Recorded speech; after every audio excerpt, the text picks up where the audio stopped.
All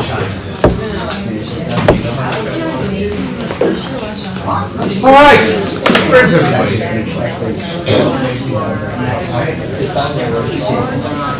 Tommy, tell me what you learned on the homework yesterday. I don't know. I don't know? I learned it. Huh? I learned it in class, not on the homework.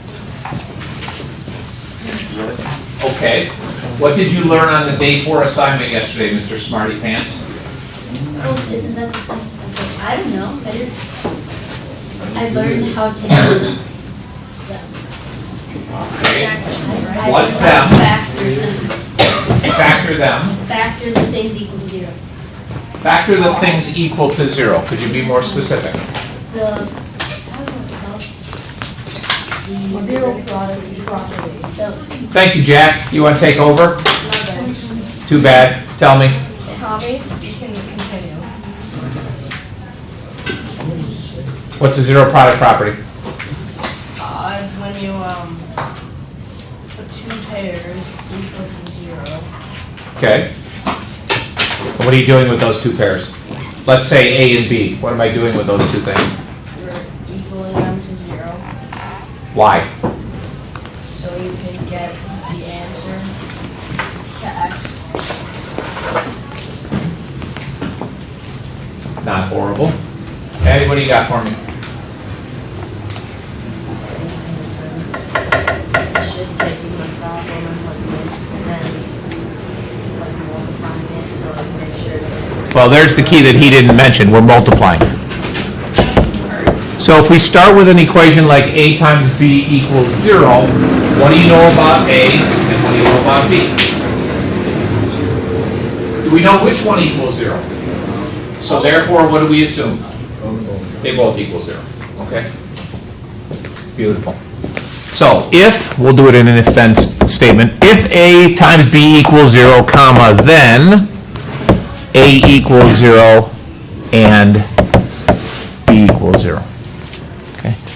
That only works for 0. If the equation is equal to 4, there is no such thing as the 4 product rule. It's only the 0 product rule. So we're making one small transition between days 1 through 3.5 to day 4, and that is all of a sudden we're turning expressions into equations, which means now we can solve for x. And we're going to do that a couple different ways. So let's start with something simple like this.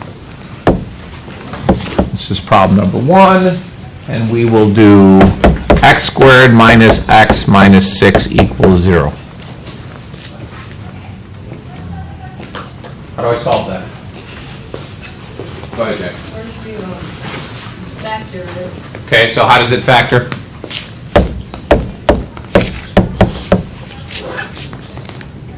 X minus 3x plus X plus, I didn't hear, I'm sorry. plus 2. Plus 2. Good. So you do x minus 3 equals 0, and then you get 3. Okay. Here we have a product now of two different things. We started with a series of terms added or subtracted together, either a product or a sum, and we've broken it into a product of two different numbers. So there's our A term in yellow, and there's our B term in green. And so according to what Jack just said, now we have x minus 3 equals 0, and what's the other one, Jack? X plus 2 equals 0.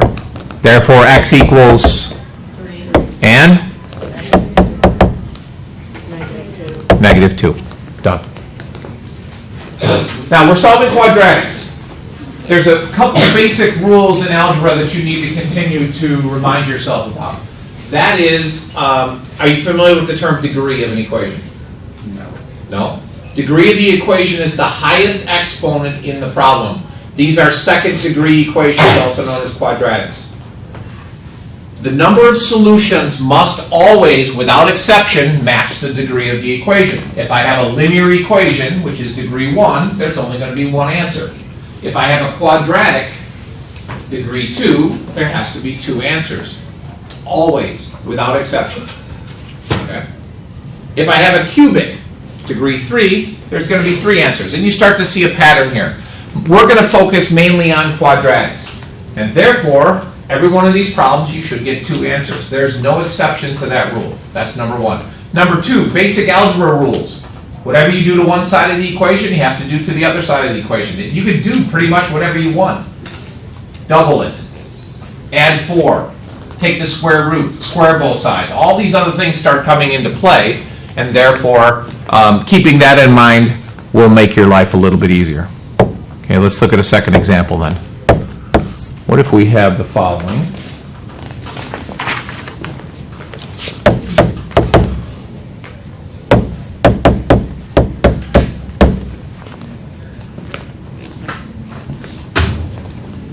How many answers will I get? 2. Because? Yeah, it's degree 2. How do I solve that? Give it. You bring the 4 over to the, I mean, you can do both ways, but you can bring the 4 to Well, you tell me which way you want to do it. Uh, Bring the 4 over or move the 17? Move the 7. Move the 17. Okay, so add 17 to both sides. I get 21 is equal to 3x squared. Oh, no, that's not what I was saying. Like, add them, so like, move them to the left side and equal it to 0. That's Ah, what I meant. okay. Beautiful. So you want to move everything over here. Yeah. My bad. So you want to do negative 3x squared plus 21 equals 0. What? I mean, I guess you could do that, right? Well, what do you want to do? You want to move it to the right? No. You're good? Yeah. Okay, now what? You take out the 3. Just to make our lives easier, let's do a negative 3.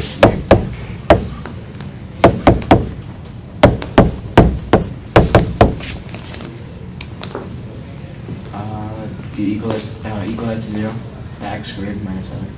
Good. That is- Does the negative 3 matter anymore? Yes. Can I just do this?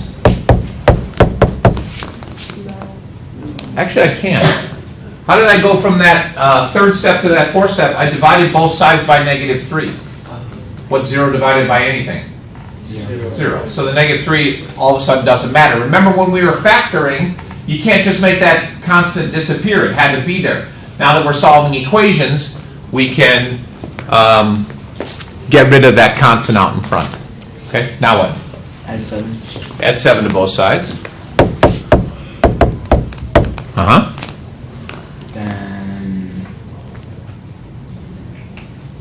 I have no idea. Divide an x. Nope. Can't divide by x. Yeah. Rule 3, never divide by a variable.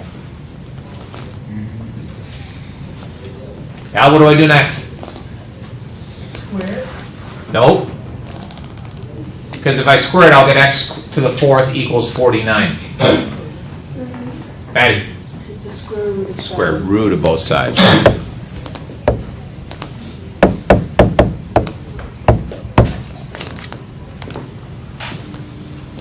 There's a problem with that answer.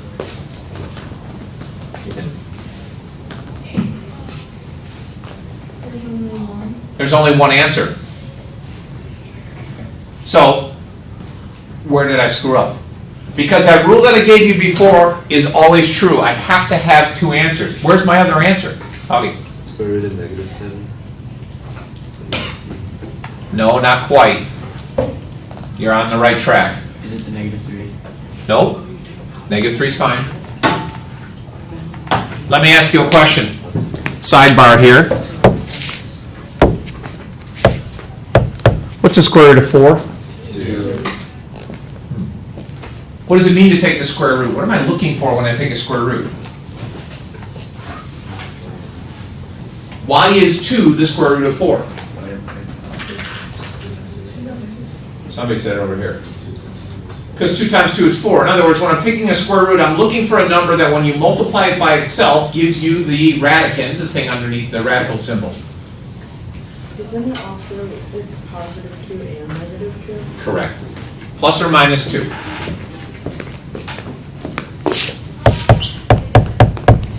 Because what's negative 2 times negative 2? 4. Okay. So how do I fix it in this problem? When I took the square root of both sides, I need a plus or a minus there. There's my two answers. Plus or minus the square root of 7.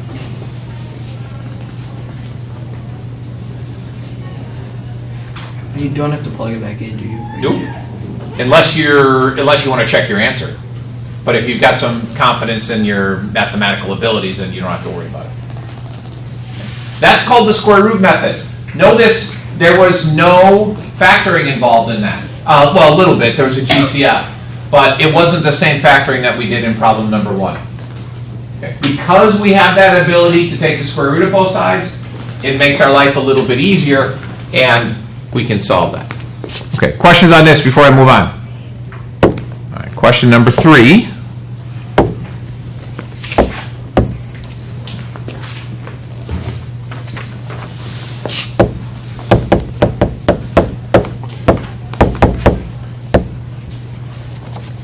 There are 2 different ways to solve this problem. The question is, what are you going to do? So take a couple minutes with your group and figure out the answers to this problem, please. Notice I said answers. Why answers? Correct. Degree is 2, should have 2 answers. So see if you can come up with an answer. I'm more concerned about how you're solving it versus what the actual answer is.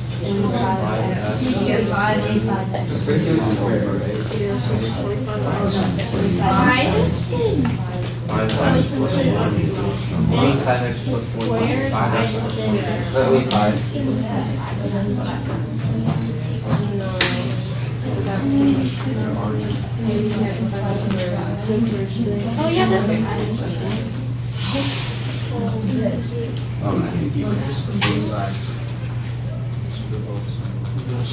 Should we take it, the square root of 5? Square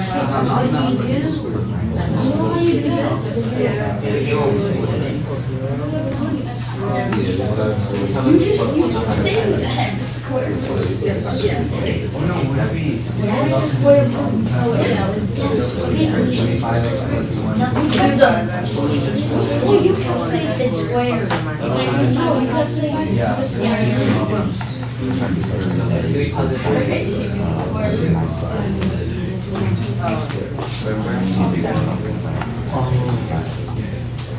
I'm subtracting by positive.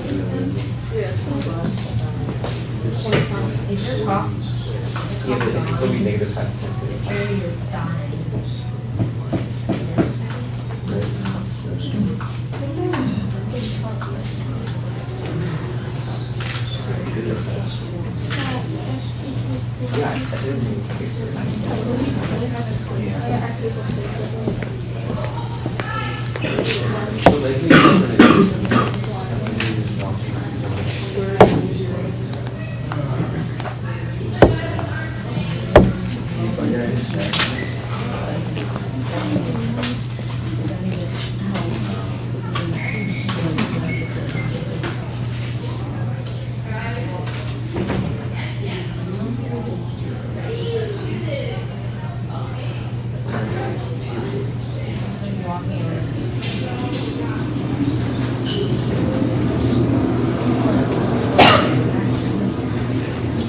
Okay, 2 different approaches. I'll do the method that most groups use, then I'll show you a different approach to the problem. Both of these work, just a matter of how you want to approach the problem. What did your group do here? We took the square root of both sides and got 5x plus 1 equals plus or minus 5. And then we made 2 equations, set one equal to 5, one equal to negative 5.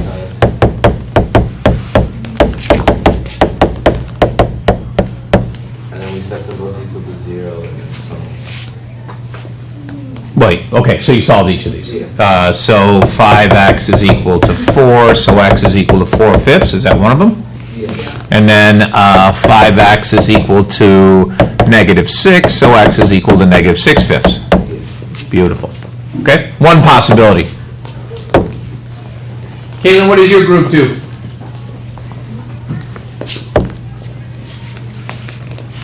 I just factored 5x plus 1 into two equations. 5x plus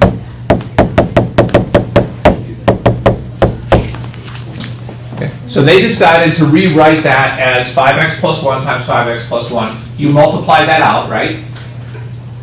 Yeah. Okay, so sidebar here. This is not equal to 25x squared plus 1. Okay, that's bad math. You have to FOIL. So I'm assuming, Caitlin, you got 25x squared plus 10x plus 1 equals 25. Then what'd you do? Subtract 25. I like it. Set it equal to 0.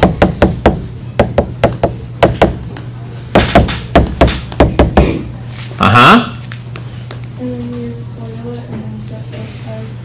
Yeah, I'm guessing you had something like 5x times 5x, and so I need, this would be, is it negative 6 and positive 4? No. No, the other way around. That's plus. Wait, 12 and negative 2. 12 and negative 2? Because the next Yeah. equal is positive 10. Hold on a second. No, I don't think so. Hold on. If this is a 6 and this is a 4, let's make, that's going to be twice. That's positive, that's negative. Now look at the OI term here. Negative 20x plus 30x, positive 10x. Okay? Good. And then I assume that you took 5x minus 4, set it equal to 0. And then took 5x plus 6 and set it equal to 0. And look, we get the same answer. X equals 4/5. X equals negative 6/5. Okay. Two different ways to do the same problem. Which one is better? That's entirely up to you. Most people would probably find the left-hand side of that board easier to solve. However, the right-hand side works equally well. You can also see why way back when we were doing factoring, I showed you the method for squaring a binomial, because you'll end up doing that a lot. Why is the room on the opposite? Personally, my opinion is I prefer the left-hand side of the board.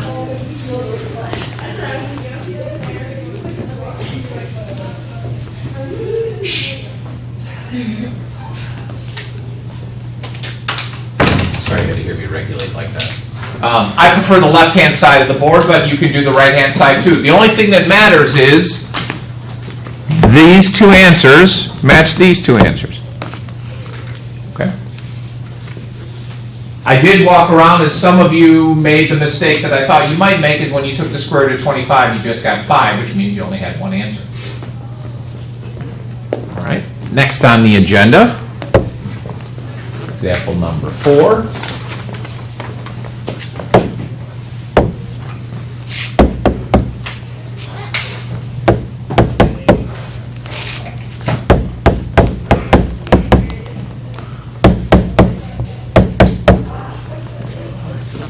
Before you dive into that example, how many answers will I get? 3.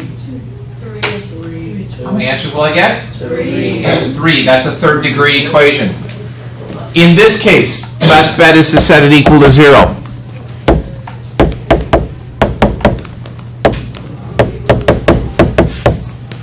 What's next? Yep.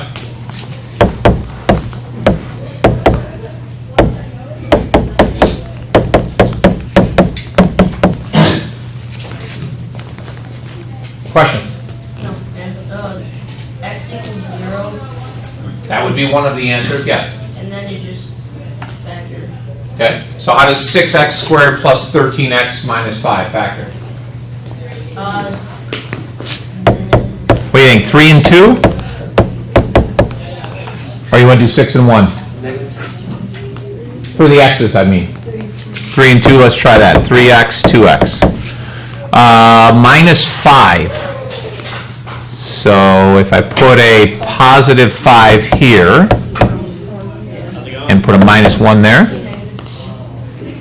check my OI term. I think we found him. We have to take that. You want to come in It's here? gonna take a hit here, though. Sure. We're done now. You're not being attacked by trees or anything, right? It's like they're moving a forest down the hallway. Okay, does that work out? 15x minus 2x, 13x, we're good to go. So then finishing that up, again, since it's an equation, we should get three answers. X equals 0, 3x minus 1 equals 0, and 2x plus 5 equals 0. Solve each of those, we get each of our three answers. Notice I didn't divide by x. It would be tempting to divide both sides by x just to make that x disappear, but if that happens, we lose one of the answers. And I gotta get three answers out of this puppy every time. Okay? Question? Do you just randomly choose one, -1 and 5? Yeah, I just factored it. I knew that it had to be a product of, it had to be 1 and 5. And I knew one of them had to be negative. And then I just tried them in different spots. I've done this long enough that I can do the OI term in my head. You might not be at that point yet. So plug some numbers in, try it. If it doesn't work, move them around, change the signs, that kind of stuff. Okay. Tell me you've done all this before, right? Good. All right. How about when a quadratic doesn't factor? So for instance, what are we on, number 5?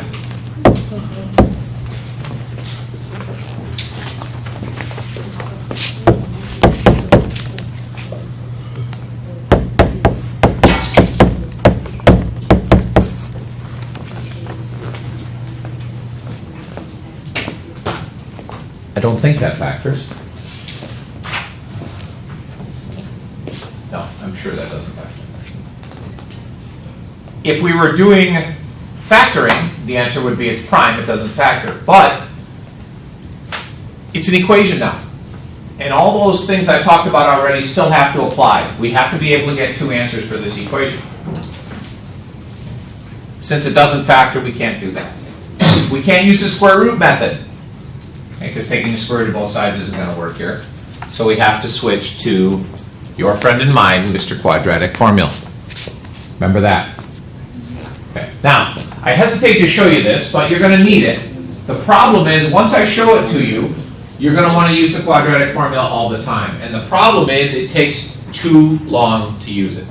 Those previous slides that I had were nice, simple equations that you could bang out no problem whatsoever. Okay? Those go quickly. If you start using quadratic formula on every quadratic problem, it'll take you forever. But it is a necessary tool because it's going to allow us to solve problems that don't factor. Anybody remember the quadratic formula? Camille? Opposite of B. Plus or minus square root minus 4ac. Are you singing the song in your head right now? No. Okay. And what does this equal? 0. No. Equals x. Okay? Before we go any further, let's talk about this b squared minus 4ac term. That thing is called the discriminant. Discriminant. It's incredibly important. There's three possibilities for the discriminant. By the way, does everybody understand the a, b, and c terms that we're using here? Should I review that, or are you good? Any problems? Speak now if we're a little shaky. Okay. General form of a quadratic is ax squared plus bx plus c equals 0. Okay. The a term is called the quadratic coefficient. The b term is called the linear coefficient. The c term is called the constant. A number by itself. Okay. So b squared minus 4ac has three possibilities. First one is that b squared minus 4ac is greater than 0. In other words, it's a positive number. If that's the case, you get two real solutions. I don't know if you've seen that before. Capital R with an extra line down it, do you know what that stands for? All real numbers. Okay? Nothing fancy, we've just seen that on every problem that we've done already. That's the most common scenario. However, you could also get b squared minus 4ac equal to 0. That means you get one real solution, but it happens twice, times 2. Okay, what does that mean? Example, little sidebar over here, you might have something like x minus 1 quantity squared equals 0. That's the same thing as x minus 1 times x minus 1, so you'd have 1 as an answer twice. And then the weird one, part 3, what if b squared minus 4ac is less than 0? What's wrong with b squared minus 4ac being less than 0? First of all, what does less than 0 mean? It's a negative number. What's wrong with b squared minus 4ac being negative?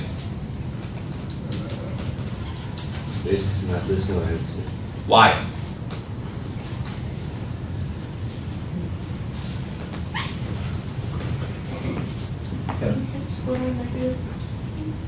Correct. Okay. What does this mean? Greater than -4. Yeah. What does it mean? No answer. Why? Negative 2 times -2 is over. Right. Because when you multiply two, like when you multiply by a negative, you're just gonna get a positive. Correct. Okay. There is no number that when I multiply it by itself will give me -4. That creates a problem. Okay. Now, I will say that this is still a scenario, and it doesn't violate the rules that I talked about. If b squared minus 4ac happens, you do get two solutions, but they're what's called imaginary. Have you ever talked about imaginary numbers before? Yeah. There's a whole branch of numbers that are imaginary that satisfy this condition that would give you a number here. Actually, the answer is 2i. We're not going to deal with this. Okay? So that's not a concern of ours, but what is important is that you recognize that there are three scenarios coming out of this quadratic formula. Okay. The difficult part with quadratic formula is not the formula itself, it's simplifying that formula. Okay, so let's look at this problem. What's A? Why is that erasing? What's A? 3. What's B? 10 or negative 10? Negative 10, good. What's C? 5. All right. Then it just becomes a matter of plug and chug. Remember, if we go back through these slides, every one of these things has an equal sign in it because we're solving equations. Same should be true here. We are solving for x. The opposite of b, 10, plus or minus the square root of b squared, which is 100, minus, parentheses, 4 times 3 times 5, all over 6. Question? Is it a negative 10? No. Is that? No. Wait, sorry. What's it? Are you talking about b or b squared? B. B is negative 10. You take the sign in front of it with it. Okay, so we should plug in negative B plus or minus the square root? Yes. So I took a negative of an I took the opposite of a negative, which makes it positive. Okay, got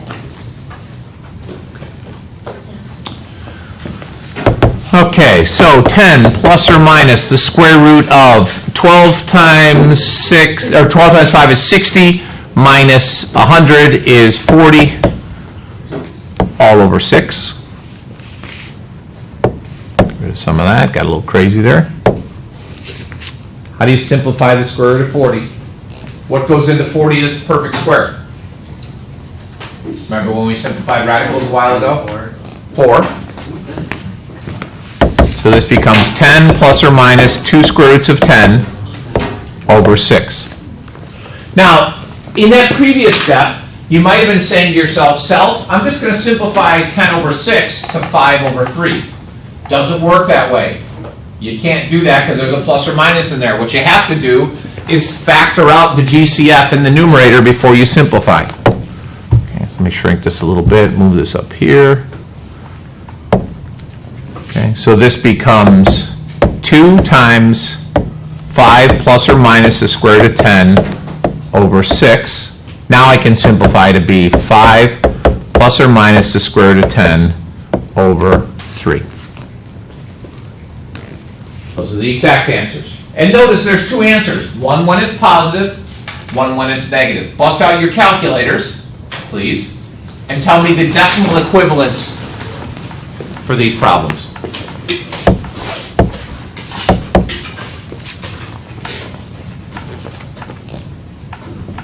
Tommy, get out your calculator. Ethan, get out your calculator. Be positive. 2.7. Hold on.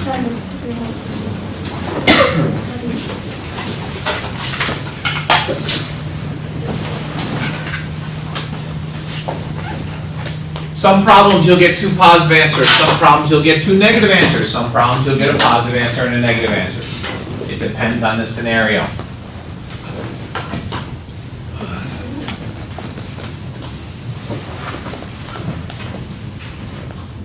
What do we got?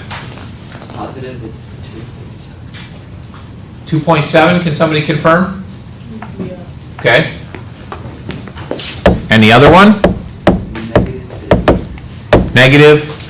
Negative is 0. So it's not a negative number, but It's 0.6. yeah, 0.6. It's positive, Yeah. and it's 0.64. 612.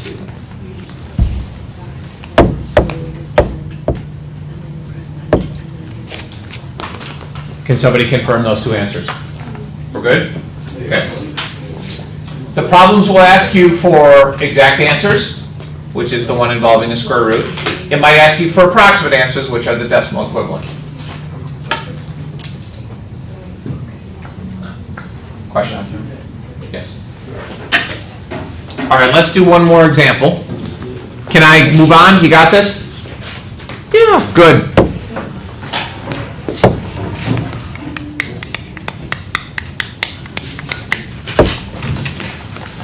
Number 6. Patrick, give me a number between 1 and 10. 6. KK, give me a number between 1 and 10. 7. Positive or negative? Negative. Negative. And Maddie, give me a number between 1 and 50. Positive or negative? Positive 16. Positive 16. Okay. Because those numbers were theoretically randomly generated, that probably doesn't factor. I would be amazed if it does. I hope it doesn't, but let's find out. Okay, solve that problem.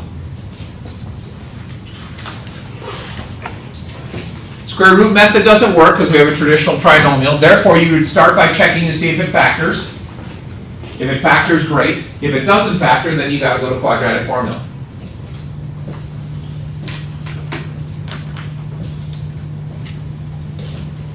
Save you the hassle. I'm 99% sure that doesn't factor.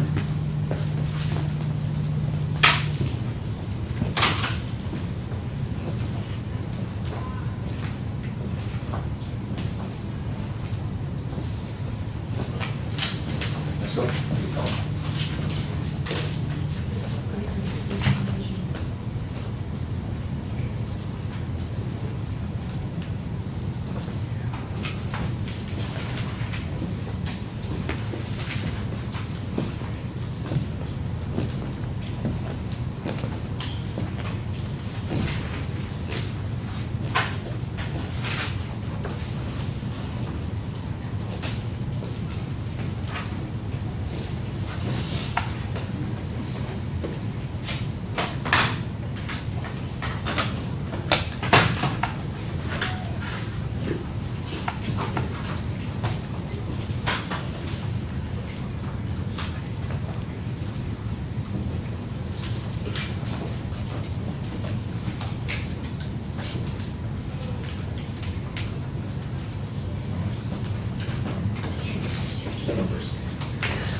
All right, so some of you have gotten to it already. Let's talk about what happens here.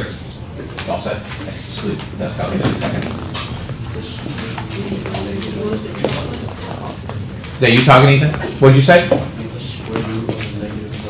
Correct. Okay. The discriminant is negative in this case. Therefore, there are no solutions.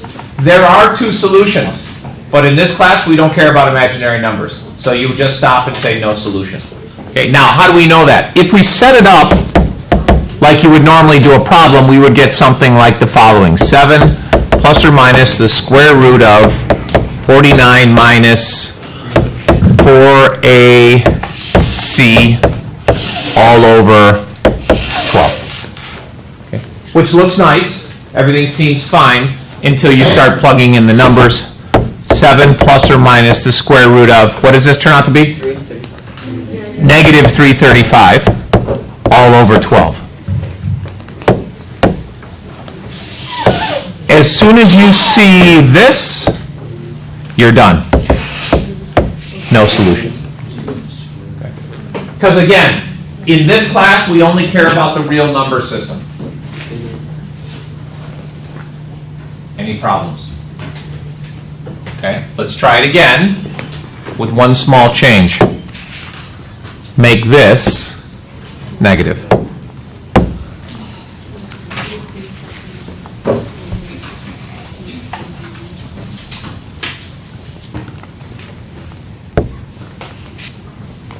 And because the answer is going to be fairly negative, in this case, all I care about are the two approximate answers. X is approximately equal to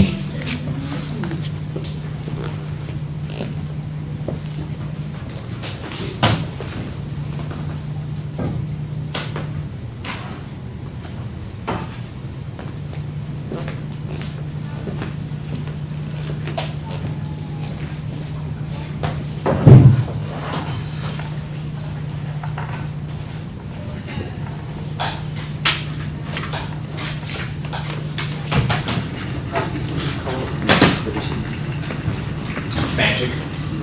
How do you know that it is 4 AC?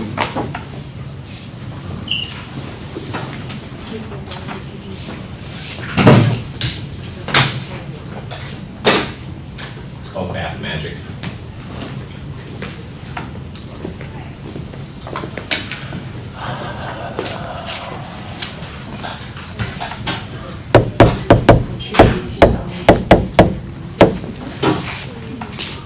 What's a discriminant in this case?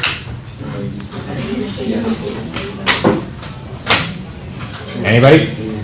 6 times 4 times 16 plus 49 is? 433?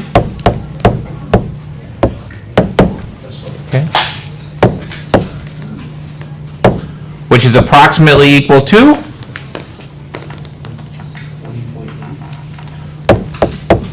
40.8 and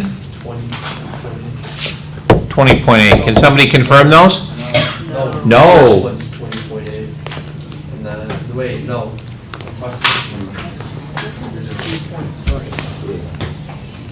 What do we got? Patty? The positive is, the positive form is 2.3.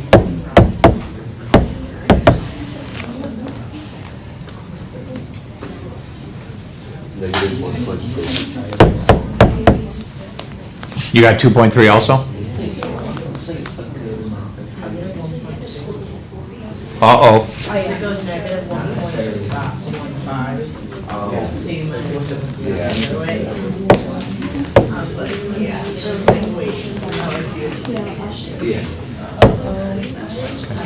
Good. Now, the nice thing about the quadratic formula is the fact that it will work for any of the quadratics we've done already. If I go back to, let's say, problem number 1, and I use the quadratic formula. So, for instance, in problem number 1, what is A? 1, what's B? -1, what's C? -6. If you plug and chug into the quadratic formula, you will get 3 and -2. It's just way too much work. And you'll end up with a nice, pretty discriminant that is a perfect square. B squared minus 4AC would be 1 minus, yeah, so it turns out to be something nice. And you would get the answers of 3 and -2. So some of you are just going to decide, I'm just going to do quadratic formula all the time, and you will never get anything done because it takes way too long. Okay, so you should know these other methods, how to factor using the zero product rule, how to use the square root method, and then if it doesn't factor, you can go to quadratic formula. Okay. Questions? All right, remember those 3 things that I gave you. Always going to have 2 answers. You can do whatever you want to both sides of the equation. And I can't remember the third thing. But it was really important. What is it? There you go, never divide by a variable. Thank you. Okay, let me unlock day 15 for you.